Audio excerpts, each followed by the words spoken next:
Bugungi mavzumiz biriktirish to'qima. Biriktirish to'qima bu juda oson mavzu. Faqatgina uni o'rganish kerak, ozgina tushunish kerak. Biriktirish to'qima inson organizmidagi jamiki to'qimalarni 50% ni tashkil qiladigan, tana massasining 50% ni tashkil qiladigan to'qima hisoblanadi. Biz to'qima tushunchasini o'rganganimizda har doim aytganmiz, to'qima ikkita qismdan tashkil topgan. To'qimalar har doim hujayralar va hujayralararo moddalardan tashkil topgan. Endi biriktirish to'qimachi. Biriktirish to'qima ham xuddi shunday. Biriktirish to'qimaning hujayrasi bor va biriktirish to'qimaning hujayralararo moddasi bor. Biriktirish to'qimaning hujayralariga shu kungacha o'rganilgan jamiki 15 xildan ortiq hujayralar kirib ketadi. Bularga qaysilar deydigan bo'lsak, fibroblastlar, makrofaglar, plazmatik hujayralar, retikulyar hujayralar, pigment hujayralar, adipotsit hujayralar, xuddi mana shunday 15 xildan ortiq hujayrasi bor. Biriktirish to'qimaning hujayralararo moddasigacha. Hujayralararo moddasi har doim bir xil yo'nalishda ketadi. Hujayralararo moddani o'rganganimizda ikkita qismga bo'lib o'rganamiz. Amorf moddasi bor va tolalari bor. Amorf moddaga nima kiradi desak, glikoza, aminoglikanlar, protoglikanlar, glikoproteinlar kiradi. Ular o'z navbatida muhit hosil qiladi. Muhit. Xo'p, tolalargachi? Tolalarga biz juda yaxshi bilamiz ularni. Yo'g'on tolalar kiradi. Ular kollagen tolalar. Bundan tashqari holatda bizda ingichka, nozik, cho'zilish xususiyatiga ega bo'lgan tolalar bor. Bular o'z navbatida elastik tolalar. Bundan tashqari holatda bizda shoxlangan tolalar bor. Shoxlangan tolalarni biz retikulyar tolalar deymiz. Biz biriktirish to'qimani mikroskop ostida ko'rib o'rganganimizda akvariumdagi baliqlarni misol qilib keltirishimiz mumkin bo'ladi. Akvariumdagi baliq. Masalan, mana akvarium. Akvariumda baliqlar bor. Baliqlar nima? Bular hujayralar hisoblanadi. Hujayralar. Hujayralardan fibroblast hujayralari, makrofag hujayralari, pigment hujayralar, bular hammasi yuribdi akvariumda. Endi akvariumda nima bor? O'simliklar bor. O'simliklar bo'lishi mumkin, yo'g'on bo'lishi mumkin. Mana. Yo'g'on o'simliklar. O'simliklar bo'lishi mumkin, ingichka bo'lishi mumkin. Mana. Bu o'simliklar bo'lishi mumkin, shoxlangan bo'lishi mumkin. Biz mikroskop ostida ko'rganimizda biriktirish to'qima xuddi mana shunday ta'sirot beradi. Endi mana bu darsimga e'tibor bersanglar, bizda mavjud deyapman, yo'g'on tolalar mavjud deyapman. Mana yo'g'on o'simliklar. Bular o'z navbatida kollagen tolalar hisoblanadi. Kollagen. Bizda mavjud deyapman ingichka tolalar, cho'zilish xususiyatiga ega bo'lgan tolalar. Mana ular. Ular o'z navbatida elastik tolalar hisoblanadi. Va bundan tashqari holatda bizda mavjud bo'ladi shoxlangan tolalar. Shoxlangan tolalar esa biz hozir ko'rib chiqqanimizdek retikulyar tolalarga misol bo'ladi.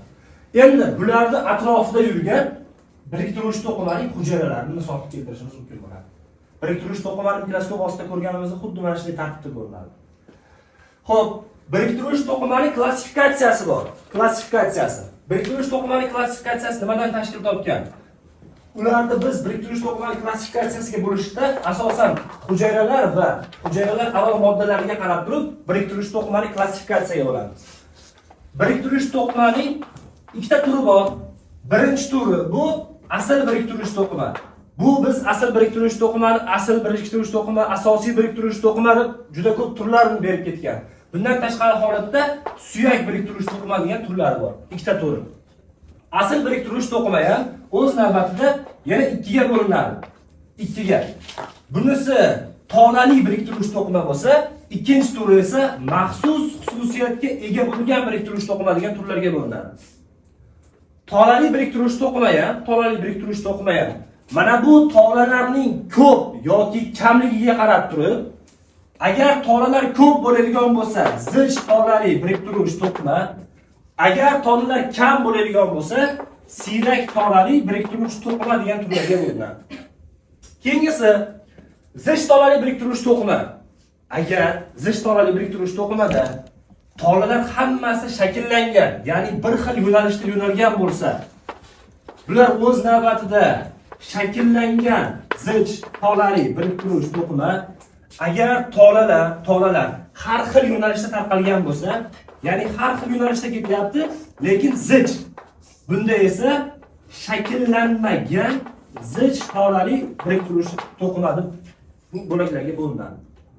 Endi shakllangan zich tolali biriktirish to'qimani biz qayerlarda ko'rishimiz mumkin? Bularga misol qilib turib, paylar va boylamlarni misol qilamiz. Nima uchun? Haligi ovqat qilinganda biz ko'p yillarda soch o'stiradigan nima joy bor, yaxshilab qaynatib pishirilganda tolalarda shunday sug'ursangiz uzun bo'lib ham bir xil yo'nalishda chiqib keladi. Bular o'z navbatida zich tolali biriktirish to'qimaning shakllangan turiga kiradi. Shakllangan. Nima uchun? Bu yerda tolalar hammasi bir xil yo'nalishda ketgan. Endi keyingi turi, shakllanmagan turi. Shakllanmaganda qanday bo'ladi? Tolalar har xil yo'nalishda tarmoqlangan bo'ladi. Bunga misol qilib, dermaning to'rsimon qavatidagi qavatni shakllanmagan biriktirish to'qimaga misol qilib keltirishimiz mumkin bo'ladi. Xo'p, keyingisi siyrak tolali biriktirish to'qima.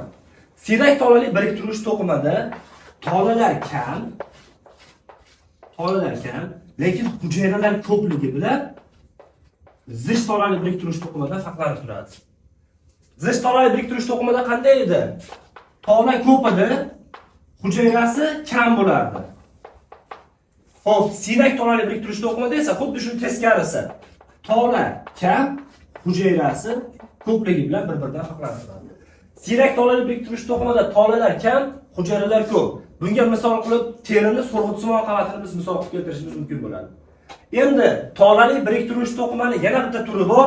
Bu elastik turi hisoblanadi. Elastik turiga misol qilib turib biz aortani olamiz. Aorta.